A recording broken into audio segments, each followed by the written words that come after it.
Hello, everybody. This is me, Miller the Hunter, and I am in Call of War, a really nice computer slash mobile game. It seems to be a really good strategy game, but there are some historical inaccuracies and stuff, and there's also some weird picturing with the researches and stuff. I'll show you right now, like with the armor. I think that's kind of odd, but even then, who honestly cares? It's a game. But either way, though, I do love the idea. I am starting an invasion on Belgium to get my land forces prepped and ready for an actual land assault on possibly France. I think this is no. This is the Netherlands. Okay, yeah. Then there's Luxembourg or Borg. I'm not very good with the pronunciations. And then I'm thinking about going to the German the Reich. I don't know if it is a Reich yet. No, it's not. No, this is before. This is like during, just after World War II, during the, or not after World War II. I meant World War One. It's late at night here.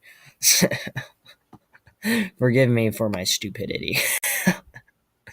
But either way, though, uh, France and stuff, they don't seem to be an active player, so I'm probably just gonna wreak havoc in their country and stuff like that. But I am gonna wait for Amsterdam and how do you even say that? Brulex? I'm not gonna. You know what? I'm not gonna try that. That is a bad time, and I'm not going to. But one of my allies right now is attacking Vienna, and I did tell him and I did warn him about the situation of doing that. If he attacks and successfully takes it, he'll ruin the industrial complex due to the fact that it's only day two, I believe, in this match. And that will ruin the industrial complexes. It doesn't work well. It really doesn't. It's he's not going to be able to use it at all unless he wants to repair it. And luckily for me, though, I can actually do that. But unfortunately, that ain't happening. But within the next hour or so, I will be landing on the Belgium coast, going to Brugge. Is that what that how that's pronounced? I don't know. Either way, we're landing on the coast, and we shall be taking that for the United Kingdom. By the way, I did not pick the nation, because if I did, I believe I would have went with the Ukrainians out of all the countries. I don't know why. It seems to be in a pretty good localized spot, because you can easily just wipe out this part of the map, well, to the right over here, in the northern right part of the map, and easily take this out if you're well coordinated and you know what you're doing. But most people, though, have been really just calm in this game, I believe. Spain is active. So is the Ukrainians. Obviously, they've been attacking Turkey, though. I don't know what happened in West Coast Africa, or French West Africa, I think it's called. Hold on, I actually need to check. Alrighty.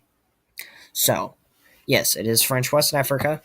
And for some weird reason, I don't know if this is a glitch or if they can actually just move through everyone's territory and just randomly take it from them. I've noticed that several different times. I played another game where if people were remotely inactive, French West Africa automatically started taking their land. It's absolutely hilarious.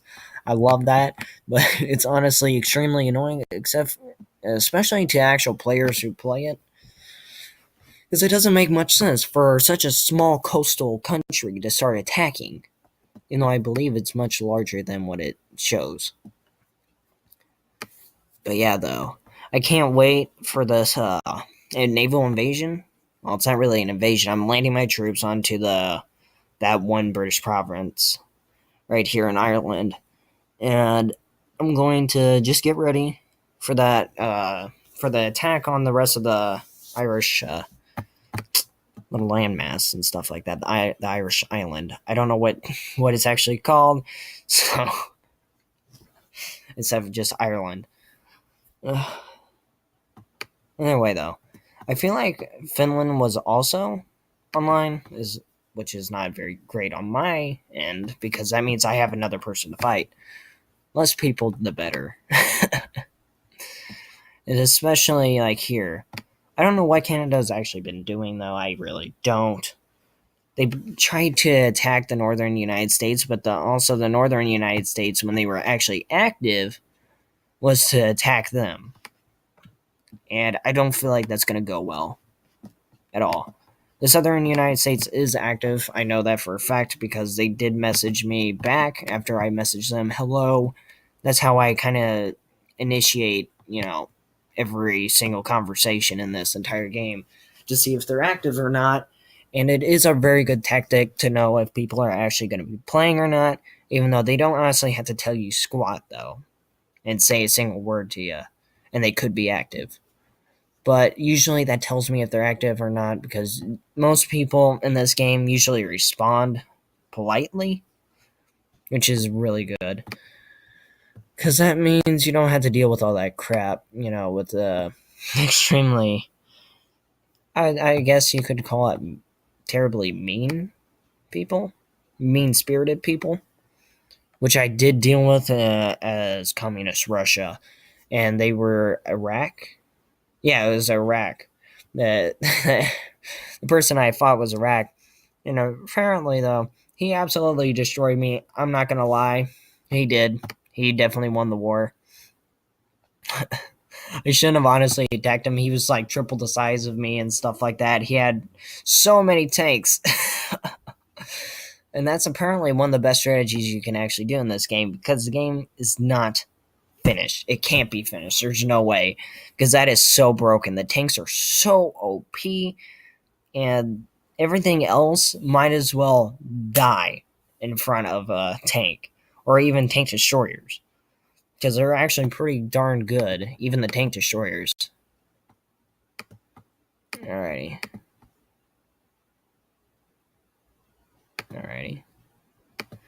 But yeah, it is not looking good.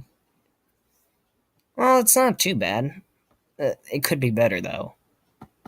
I'd definitely rather have a light tank than have a a tank destroyer to launch an offensive. But some of this stuff, though, is just terribly inaccurate. Some of them are just completely out of order.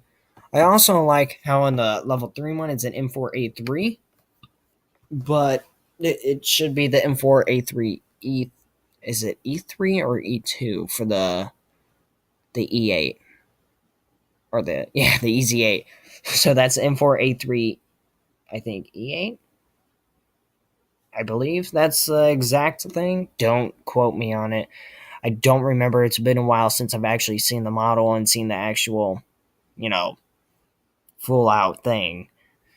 But either way, though, they show a crocodile, the Sherman crocodile for this, which is honestly kind of odd to me. That might have been because they did use that variation of the M4 for that precise thing. But even then, it's kind of odd to me. And also the heavy tanks. Why does it show a Churchill when there is no actual Churchill? That's a really big question. Unless they're trying to actually make the United Kingdom or the English tree like their own entire force by themselves instead of using Americans stuff, which I don't know why they even did that because British had their own tanks during World War II. They did use American tanks like I think it was the E8 and I believe it was the Wolverine and the Jackson. Or it might have been just a Wolverine, which made the Achilles and then the Firefly. I know those two were completely redone. They did make them into successful tanks, so I can honestly give them a good clap, a round of applause to them. Because that was absolutely amazing what they did with those tanks. They made them extremely effective, surprisingly enough, since most of their tanks I wouldn't say would be successful. But either way, you guys, I have to stop recording. I'm all out of time. See you guys in the next episode.